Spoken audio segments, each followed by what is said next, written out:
After making a splash at the Sony press conference here at E3 2015, I've got the guys from Treyarch on the couch to talk about Call of Duty Black Ops 3. Joining me, Jason Blundell and David Vonderhaar from Treyarch. Guys, hey. E3, Black Ops 3, you got big smiles on your faces. You feeling good?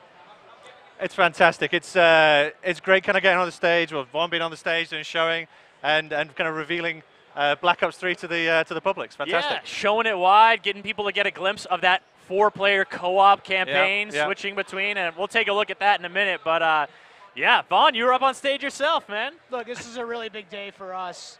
12-year history of the franchise. Call of Duty multiplayer has never been playable on the show floor, so there's a first time for everything, and feels good to be a part of that. The booth looks great. There's a great setup over there. A lot of stations, a lot of hands-on time. Feels good to get the game out in the hands of people. You going to be looking over some shoulders later on today?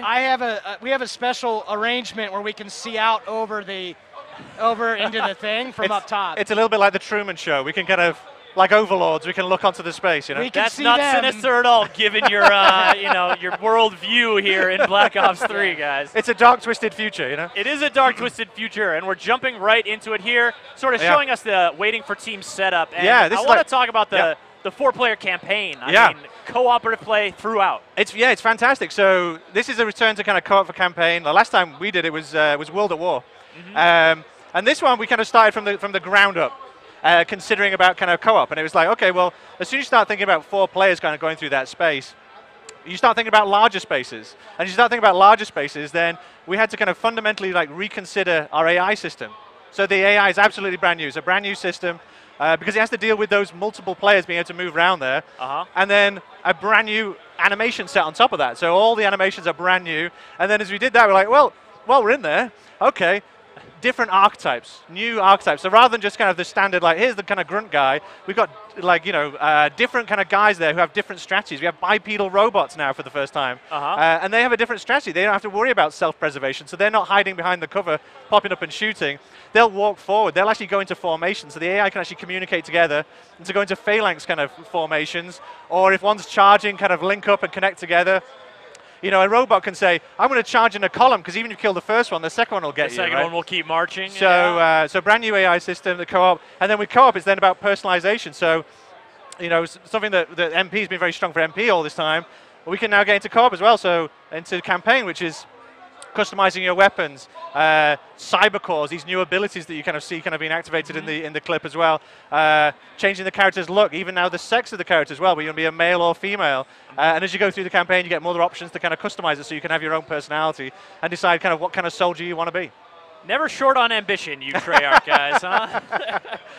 If it's worth doing, do it right, you know? Absolutely, yeah. And I think the customization really comes into play all the more because you have 4 players out there on the field. You don't want everyone having the same guns and the same abilities, because the nature of co-op play is you get that diversity of experience. You get that sort of different people stepping into different roles, adapting as the battlefield develops. And we're seeing that as they're playing it, right? So, you know, we've got guys on the team who are like, you know, I'm a rusher. So they get the shotgun, they pimp the shotgun out. They then equip cybercore abilities that are very much about kind of proximity and close proximity with guys. Then we have other guys who kind of hang back, you know. In the MP world, that would be campers, and that's a bad thing. But in campaign, it's support, right? So they can move back and shoot guys in the field. As you're seeing, like on the video at the moment, this is one of our kind of more open areas. So rather than the follow guy, it's here's this space, here's this objective, move around it in whatever way you want to solve the problem, right? And we've got these quad tanks, and there's reinforcements being brought in as well.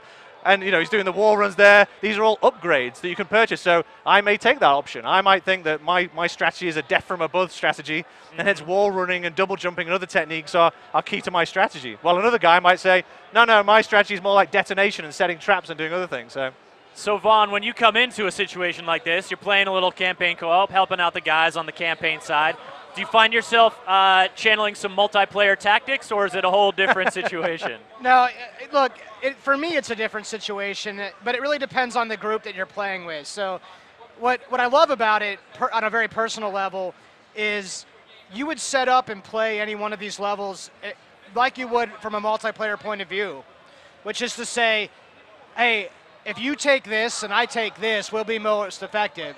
And what's kind of fun is when you go back and play it again, you're trying to figure out the best combination of stuff to put together on your squad to be successful. Like, we weren't so good with that, and if we had done this instead, so let's change our equipment or loadout and take these abilities, cybercore abilities instead, or these guns instead.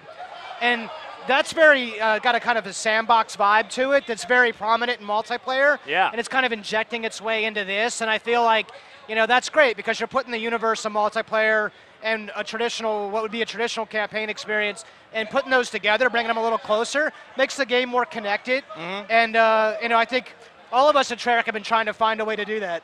And I think it's like, because we wanted a game that not only you can play through single player and go through, but then also come back with your friends. Maybe you've progressed further, but your friends a little bit earlier. You want to be able to come back there and still be having a fun time. And so there's different spaces to explore in different areas where you might not have seen it the first time. So that's by you taking those systems and this AI stuff, you can allow different and new experiences each time you kind of come back and play it. Really interesting to see the way that, the sort of campaign and multiplayer areas of design sort of feed off each other and get intermingled in terms of the core philosophy here with Call of Duty. I mean, it's one of the things that the 3-year development cycle gave us was the ability to spend that first year trying to figure how much we get to mingle together.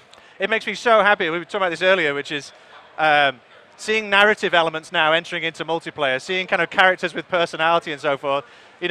I live and breathe for telling stories and the narrative, and then obviously the fun. And as we've now got co-op in there as well, it's like taking more from the MP, and then I love the fact that I'm now seeing personality kind of coming into the MP game as well. Jason's referring to the specialists, the 9 playable characters in MP, and they have backstories, and there's a secret way in the campaign game that they're referenced, right?